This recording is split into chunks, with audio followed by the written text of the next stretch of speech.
Hi, everyone. Welcome to Analytic Stories. Thanks for joining us today. I'm super pleased to have Richard Brath with us. Richard and I have known each other amazingly for almost about 10 years now. And we met in a completely serendipitous way at a Strata conference. We ended up sitting next to each other at lunch. So there's a good networking story for anybody who, networking works. Yeah, networking works. And we've kept in touch over the years and expanded our network through our common friends over that time. So I'm really glad that we got him on here. So Richard, maybe just again, thanks for being here and give us a little bit about yourself, and then we'll dive into that, of course, some more. Sure. I'm somebody who's been interested in data and visuals for a very long time. My first degree happened before data visualization was even a thing. So I actually originally studied architecture, but wasn't really interested in the architecture side. I was much more interested in what at those days was called computer graphics. And so I got into the special effects industry in Hollywood. So I was actually working on things in the time when like that Terminator 2 came out. It was that kind of melty, shiny metal man. And that was all like really cool.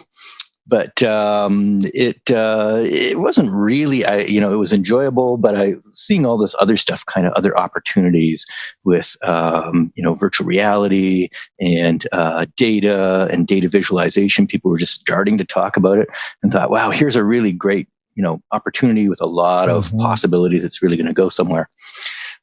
Whereas the other side was cool too, but it was pretty saturated. And there were a lot of companies, and it's a pretty tough business, right? Crowded business. Everybody wants. If you're in the business that everybody wants to be in, everybody's doing. It's hard. It's a lot of hard work. Yeah, absolutely. So, by any chance, did you ever come across Pat Hanrahan, who was doing all that work with? Not until after, actually. Not until after, but yeah. Yeah, I figured it'd be a pretty small industry. It was pretty small. You got to know a lot of other people, but I don't think I bumped into Pat. That would be interesting to chat with Pat about that someday. Yeah, so it's interesting that two people from the kind of industry graphics, special effects space ended up in this area. So yeah, it is. It is definitely a small world. It's still a small. It's a small world still there, and it's a small world over here in visualization too. Yeah, that's true. It is for sure.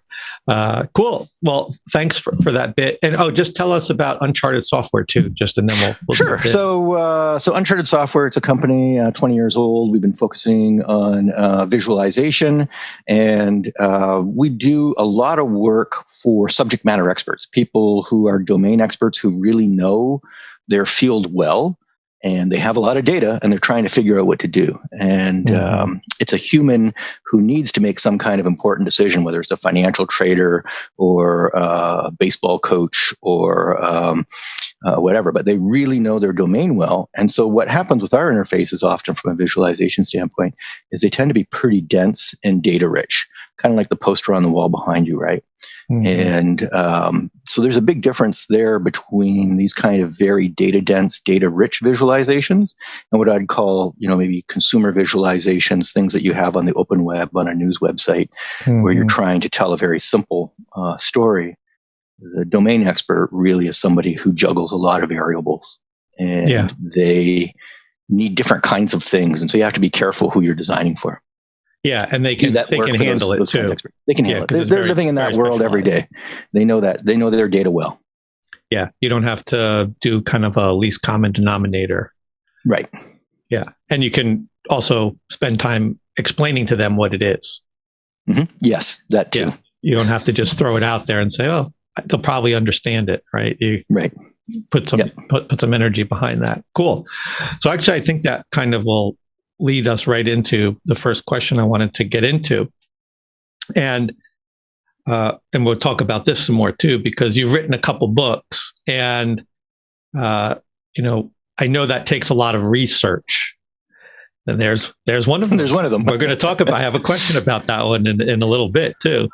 And I don't know how you even have time to write a book, let alone have time to do a couple books. But now I imagine that you're able to use some of those research techniques when you start working with a customer to uncover their key challenges. Some of the things you already mentioned. So what are two or three struggles you see maybe in common across clients?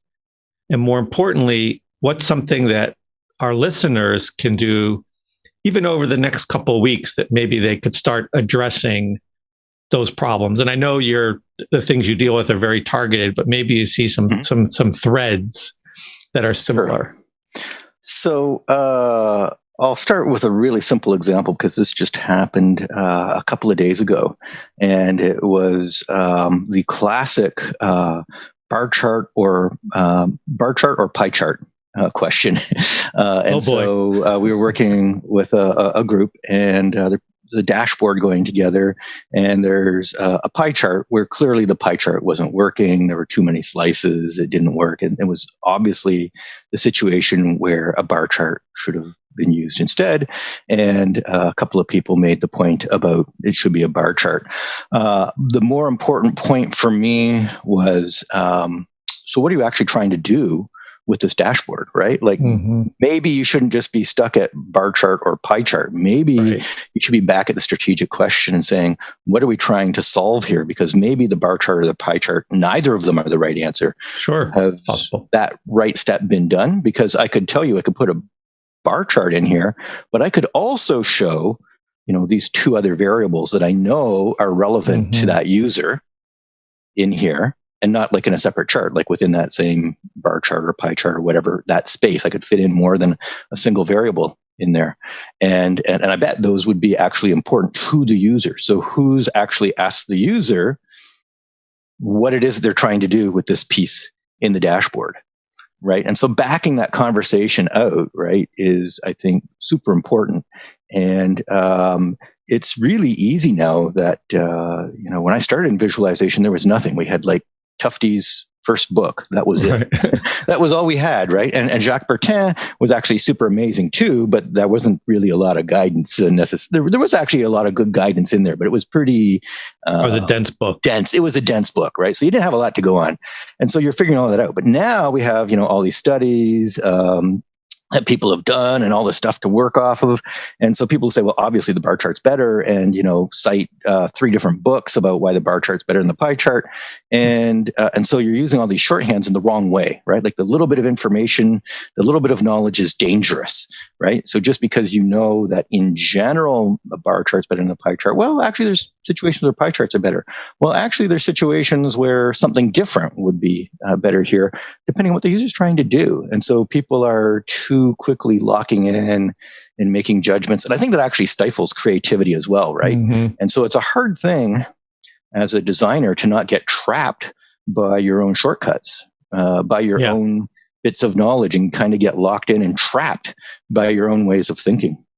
So why do you think, why do you think that happens? Because I see that too. And one of the things I talk about with my customers is, to 2 of your points. One is the stifling the creativity is, if you don't know why you're trying to do it, right? You get too focused on the output versus, the goal. So that's one. I also think that when you try to just jump into a chart type, you also are limiting yourself based on maybe what your experience is. So if you think about a chart first, and instead of what you want it to do, you're not giving yourself any kind of creative freedom to think about how, like you were saying, oh, maybe I could do it this way. But you just jump to the end point. You've bypassed the thinking of, well, what else? What are my other options? Or could I create something new-ish? Right. Not necessarily you're inventing a new type of chart, but how could you do it in a different way? So why do you think people just get right into that side of it before doing what you're suggesting? There's probably some kind of official cognitive bias discussion around that, right? Like the things that you've learned, the things that you know, are the things that come back out to the front of your neurons. So that you kind of get this tunnel vision, right? So there must be weapons of mass destruction because we found two pieces of evidence that said there were weapons and so you kind of get locked in a certain way of thinking. And once you start locking in, even those other pieces of evidence start you start not seeing them because you've already locked in. You've committed too early, and so it's always a danger to you're humans. You're having a conversation about what needs to happen. And some of the words that you're using, some of the domain background that you're coming from, I'm not familiar with. You start saying some things that I latch onto. I think I start making connections based on that. So then I'm thinking of my solutions that I know of that fit that thing. But I'm still really, even though you're explaining everything to me, I'm still really only understanding part of what you're saying, right? And even if you think you're explaining it well, you might be an expert. And experts might not be saying lots of stuff because they've been doing it for 30 years. That stuff that was really hard for them, they mastered that 20 years ago. And now they don't even think about that. So they can't even tell you that part because they're already over the hill on that, right? Second nature to them. So that kind of embedded deep knowledge is hard to uncover, and so you got to work back and forth. There's that iteration from a design perspective, from a problem understanding perspective, and I think that's why it's good to have lots of different design ideas when you're working through these kinds of things, and not say just bar or pie. It's bar or pie or. Give me some more alternatives, right? Yeah, and that might take the conversation a lot further to helping you achieve the actual goal. Yeah. So is there something that you do with your customers to help break that cycle and get them out of thinking that way? Yeah, I think definitely there's an aspect of if you're in a design mode, to not just have only one or two designs, to have 3 or 4 designs. I don't think you need to have 15 designs. There's actually a really good method in the literature, the five design sheet method. I might be mangling it now, but anyways, I think it's something worth taking a look at. There's a whole book written on it. One of these books in visualization you've probably never even heard of, but the 5-sheet design method, something like that. That's really good about trying to help you iterate and create multiple different ideas. And so what I would say is, from my perspective in the design process is, you've got that tunnel vision locked in on bar chart and pie chart. So put those down as your first 2 design ideas, and then force yourself to think of a third design idea now, right? So once you got the obvious things already out of the way, your mind can free up. You can think of something different, and then try and challenge yourself. Think of something maybe a little different, offbeat, weird, whatever, as an alternative. And now you've actually got a pretty interesting set of designs, and you can have a much more meaningful discussion because you can talk about the bar and the pie, but then you can have a much more open discussion, wide-ranging discussion about the other 1 or 2 things that you have that may or may not fit very well. So they may become very enlightening for both parties about, wow, these are different things, different directions that things could go in and be much more valuable. Yeah, and you may end up with number 6 and 7 because of that. Yeah, that you may end up with a much better result. Absolutely. Yeah, I'm with you on that. I completely agree about the iterations and putting different ideas out there, because it not only opens up the thinking of you as the architect, the designer, but gets the other people thinking. And that's kind of our job, right? Is to is to get them looking at their own work, even though they're subject matter experts, looking, no pun intended, but looking at it in a different way, right? Because that's why it's kind of why they came to you, right? Right. They don't need you to help them make a bar chart. Yeah. I hope. Right. I hope not. They're looking for something that's more of a breakthrough and an innovation. And there may be times when you do a bar chart, but that shouldn't be necessarily the starting point. Yeah, I think that's really cool, and getting people to step back even if they jump right into some kind of design finality, but to jump, say, well, why am I doing this? What's the goal? And then working from there. So yeah, that's that's a good one. And actually, so, one of the things as a consultant, when we started hitting on this a little bit, is we have to push our clients out of their comfort zone, right? That's, they want that. And a lot of what you do, I would say, pushes people into what I would consider more advanced visualizations. Like you were saying in the beginning, things that are very dense and not what you might, typically come across. And it's, I think it goes outside of what most of us would say are kind of off the shelf applications that, or, you can just buy and install kind of thing. So can you talk about a time when you had a solution and you felt, or even, you said, this is perfect for the customer, but they were not comfortable with it? So what do you think might have been causing their discomfort? And then how did you move forward from that? So this might not answer it perfectly, but I'll give you a long running example, and it comes back to like the bar chart versus pie chart one. This is one about maps, right? And so there was a scenario that we were looking at with geographic based data per country.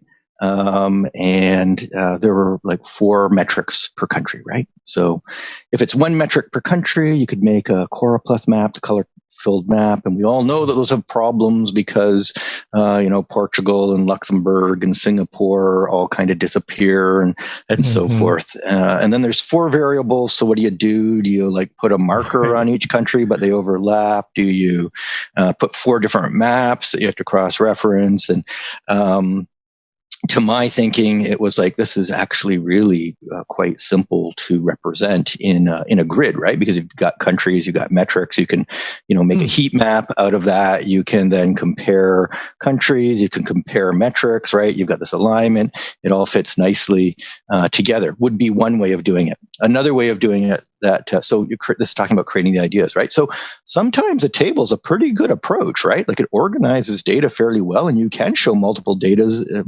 values and cells. You can show trend, you can show spark lines. So a lot of good stuff with tables. So that was one idea that I thought this is a pretty good idea. There's another idea with a map, a choropleth map, not a choropleth map, but a cartogram, right? So a cartogram, the most common example people think of with cartograms is where like the shapes of the countries all get distorted, and some become like really big, and the other ones you shrink based on the metric, and they're like really weirdly shaped things.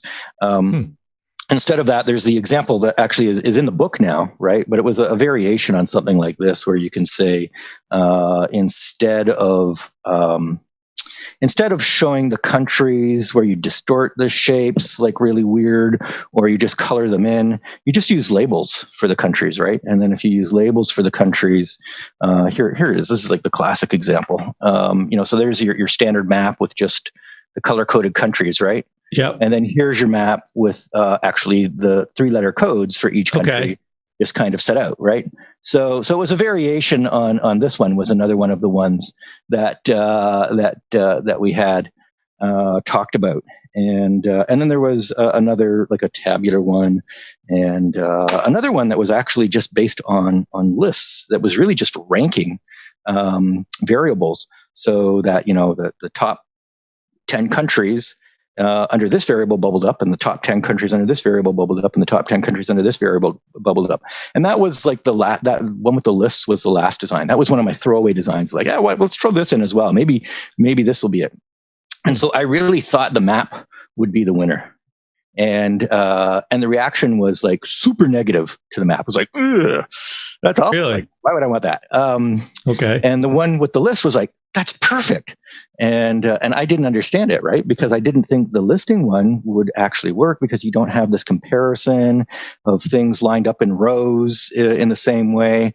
And so that probably speaks to me not understanding the problem as well as I might have thought I did, because it was the thing that actually worked, and it worked extremely well, but it wasn't the thing that I thought up front was going to work. And when they went down that path originally, I still didn't understand it. They said, that's the one. We got to, take that, make that better, and make that one work. And so we did.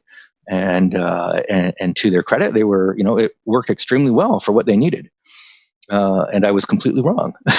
Now, did you find out why they had that reaction? Did that ever come out? So it is really interesting.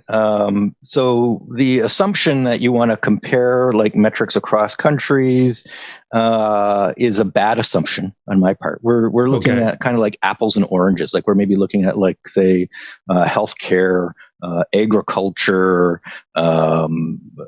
energy use, and something else, right? So like they're completely. It's an apples to oranges thing. And so if I'm looking at, healthcare versus energy in China versus healthcare and energy in Argentina or whatever, right? Like that wasn't the comparison that was needed. So you weren't solving anything by lining things up because that wasn't relevant, right? So on the other hand, by switching things around the other way, allowing things to bubble up and then using some things like heat maps and coloring like that, you could really start to make the anomalies stand out. So the tail end anomalies and the highs and the lows stand out. So that's what it was, making the highs and the lows stand out. And so we could have done it in the grid, and you could have had things still line up, but then, things kind of, you're now comparing things randomly in the grid. Whereas now you can have ranking and you can line things up and see how they are relative to each other based on the ranking. And so that actually worked far better for what they're trying to do. And again, that becomes, maybe they couldn't articulate that. Maybe they weren't exactly sure of what the end game was either up front, but through the process, it became more obvious to everybody that that's where the value was in the direction we were going, and actually became, a big good outcome for us. Yeah, that's good. At least they also were capable and willing to react that way, because a lot of times people keep it to themselves, or they don't express their true feelings about it. Well, yeah, I think so. I actually enjoy working with people and clients who will say those things, because you can burn a lot of extra cycles, and it's good to be frank about some of those things sometimes, and allow people to have those visceral reactions. It's a visceral reaction sometimes. It's like, so then you have to go away and take a look at it yourself. As a consultant, you have to, you can't assume that you're right. You have to let things have their own path and direction. And so certainly in the immediate aftermath of that one, I was disappointed about the direction they went in. I really liked my map, even though they hated it. And so the map went and got a different life in my book, and I've used it in other places since then. But I think that was maybe one of the first places where it appeared and died. It was born. It had a short life, and it grew up. It had a chance to grow up a little bit later. Yes, exactly. Yeah, because then it became a tool for you, right? You're like, okay, well, it doesn't mean it's a bad idea. It just means it's not an appropriate idea for this time. Right. And, exactly. You kind of keep it in the back. I've done that because that's what you're always doing, right? Throwing ideas around, and comes back later. You're like, oh yeah, that didn't work. I always tell my clients when I'm talking to them, is like, I have no attachment here. That's not the goal. Even if I do have a little attachment, right? Yeah. It's like, hey, look, the goal is to get you to the right. Exactly. You have to say, I have no attachment. You have to divorce yourself from loving your designs too much. One thing I tell my when I'm teaching this to people, kind of how to go about this, I tell them, and I don't say it jokingly, I said, the worst thing that can happen is to show your work to someone, and their reaction is like, they're nodding their heads and they're like, it's great, I love it. Like, that's the worst thing that you can hear. Well, I can tell you a story for your students that goes like this, where you're having a very initial meeting with a client and showing some of your past work. And I showed, and I don't even typically show that much past work. I show a couple of slides or something. And the person looked at the one thing. He goes, "That is exactly what we want. That is exactly it. We need that thing that you're showing there here." And I was like, well, you want to be careful, right? Like, you're in the very early stages in the very first meeting. You don't want to mess everything up. On the flip side, it's like, that's not exactly what they want. So you say, well, I'm glad you really like that, and we could create something like that for you. But I'm willing to bet that you've got different processes, you've got different goals, you've got different outcomes that you're looking for, you've got different technologies. There's going to be probably an even better answer for you, right? So, yeah. Yeah, it's something that I constantly tell them, and it always sounds strange, but it's the truth, right? Mm-hmm. And like you said, you don't want to burn all those cycles because that's where everybody really starts to get frustrated in the whole process. So let's wrap up, because I want to talk about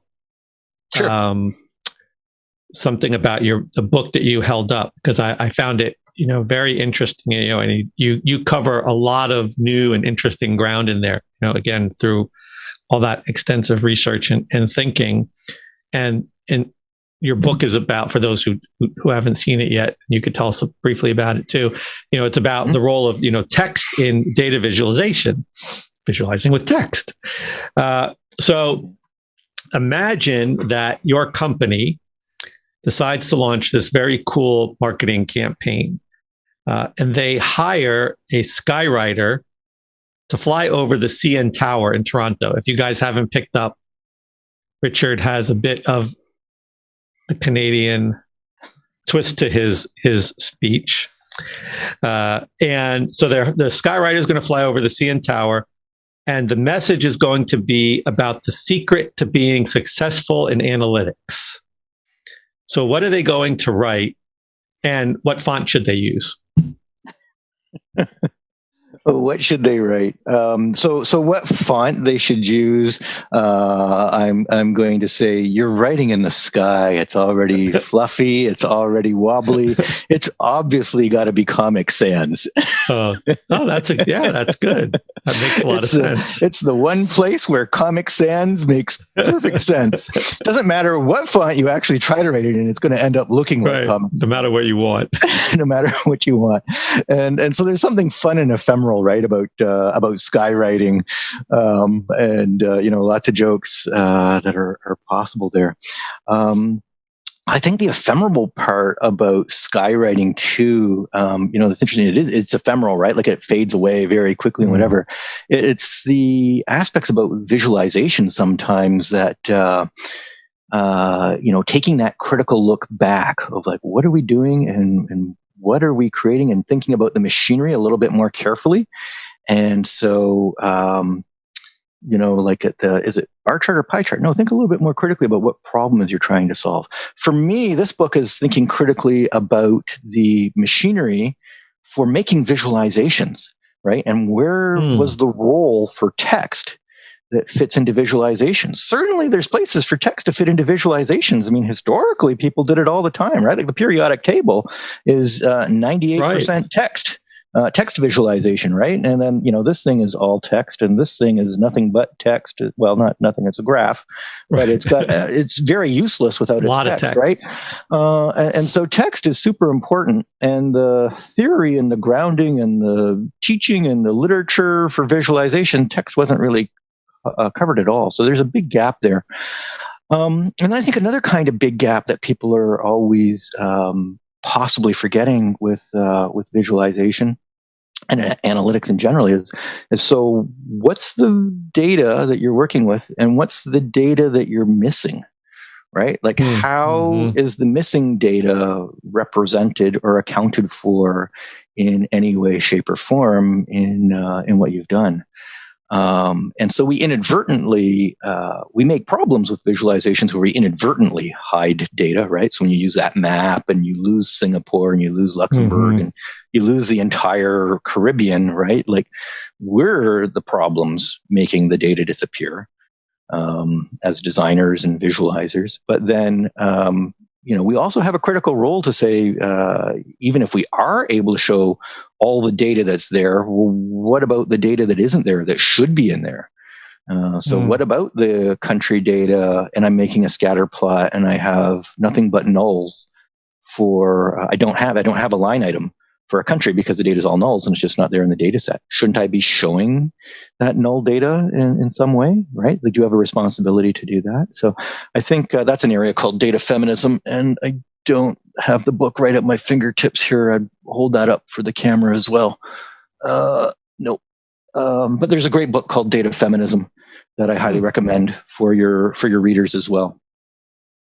And so those are the aspects: thinking critically about your data, thinking critically about your visualization, thinking critically about your problem. Those are going to get you to much better results. Yeah, that I think that idea too about what data is not there, but also it's like what data is not there right now, because a lot of times if you're building something and you have a data set, right? And so you say, oh, let's check out what this is going to look like with the data in it. But if the data is going to change, right? You have to say, now you have to think, wait, what happens if, like you said, I have more data in there? What happens on the map? Or if it's a list, now the list is the list going to fit on the page? It fit before, but now you just add 10 more, or what's possible. So I think that's a whole area that's, I think a lot of people miss that. I'm guilty of that sometimes too. How do you make a robust design? It's definitely something we're thinking about a lot with subject matter experts, because these data sets are large and amorphous and complex. And how do you handle things like that? Scatter plots always break down in the thing that you just discussed, right? Because it all looks wonderful, and then now you've got the new data set, and there's one point here, right, and all of these are like squished into little dots there, right? And you've got there's no value in this plot at all anymore, except for showing you that you've got one outlier, right? So can you just delete the outlier? Can you? I don't know. I would fix all the problems. Yeah, that does fix all the problems. Getting rid of the bad data fixes all your problems. It might not be bad data though. Right. Now you've really made I think that's an interesting problem. point though. I think it's a whole interesting area that's just not discussed, right? It's like the data that's not there and how does that fit into a visualization? Goes back to the bar chart, pie chart thing. It's like if you're only thinking about it in a confined way, you could really,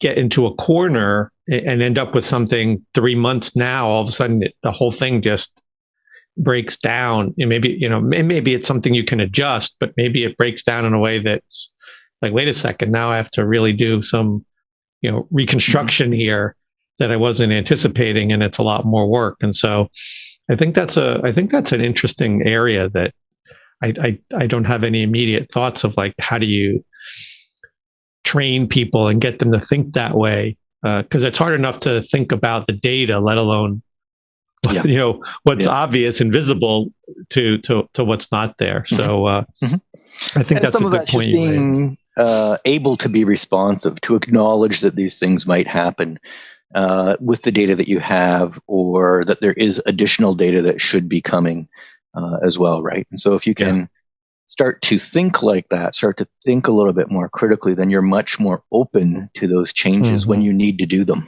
Yeah, absolutely. Yeah, I love that point. I'm glad that came out, because it's something that's not covered nearly enough in the area of visualization. It's more about like have data, make charts, not like have no data, make charts.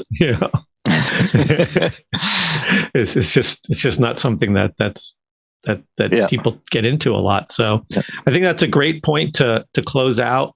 I really appreciate your time and your thoughts. I definitely recommend people to check out Richard's 2 books. They're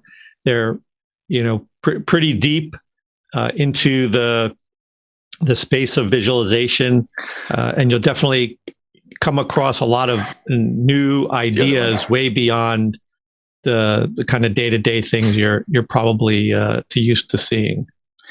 Yeah, definitely going beyond the day-to-day. So thank you very much, Lee. I appreciate it. Yeah, thanks. All right, everybody. See you next time.